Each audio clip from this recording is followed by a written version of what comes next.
Берлин пал 2 мая. Но еще немцы сопротивлялись там вокруг. Особенно у них группировка была юго-восточней Берлина.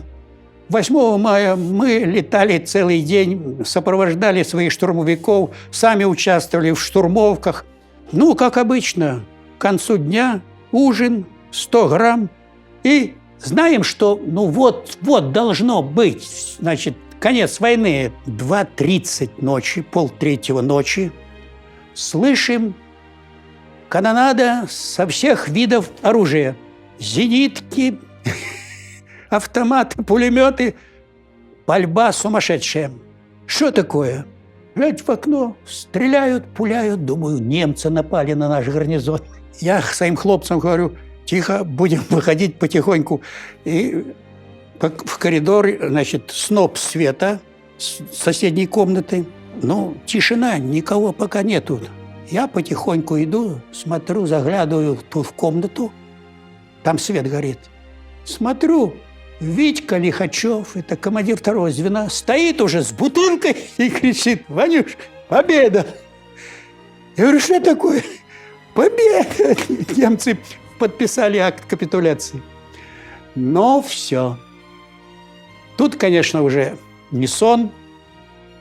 И мы потихоньку собираемся на аэродром. Там, значит, обмен мнениями, все такое. Где-то после 8 командир полка приходит, начальник штаба построения всего личного состава. Командир полка, значит, объявляет, поздравляет, приходит, значит, подходит к нашей эскадрилье, смотрит с телефонов. Берите любого летчика, вам боевое задание.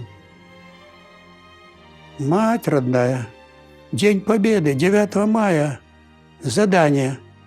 Да, наши войска Первого Украинского фронта развернулись в сторону Чехословакии и следуют туда для поддержки Чехословацкой революции. Делать нечего, надо выполнять приказ командира. Я беру летчика, лейтенанта Николенко, и мы с ним вдвоем вылетели на разведку в сторону, значит, вот чехословацкой границы. Наблюдаем, когда идет армады, девятки наших бомбардировщиков П-2 в сторону чехословацкой границы.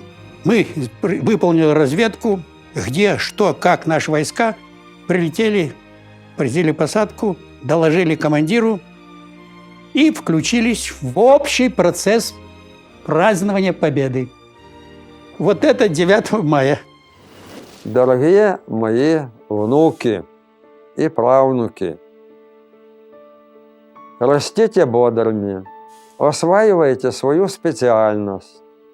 Я хотел бы, чтобы вы жили в мирное время, без войны. Поэтому усваивайте все то, что вы изучаете, ибо вы будете укреплять боевую мощь своего государства своими знаниями и своей работой по специальности.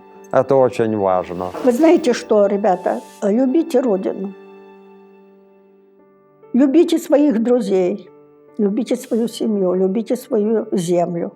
Мы были воспитаны, понимаете? Мы были воспитаны в любви к человечеству, в любви к своей родине, к своей школе, к своим друзьям. Молодежи я вот советовал бы, чтобы учились хорошо, чтобы приобрели хорошие специальности военные. На будущее это защитники Родины. Родина есть Родина. Как меня спросили, какая бы Родина ни будь, есть Родина, ее надо защищать. Я вам желаю чистого неба над головой, любви, здоров'я, грошей побільше. Ну, грошей не будем считать, а сколько заработаете. Как учился, как научился зарабатывать. Стольких, ну, чтобы достатки были. Я пришла к выводу, что надо, чтобы родители обязательно осуществляли некоторые необходимые условия для достойного воспитания своих детей.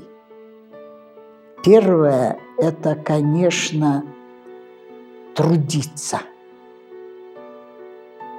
не жить ради детей, а жить вместе с ними.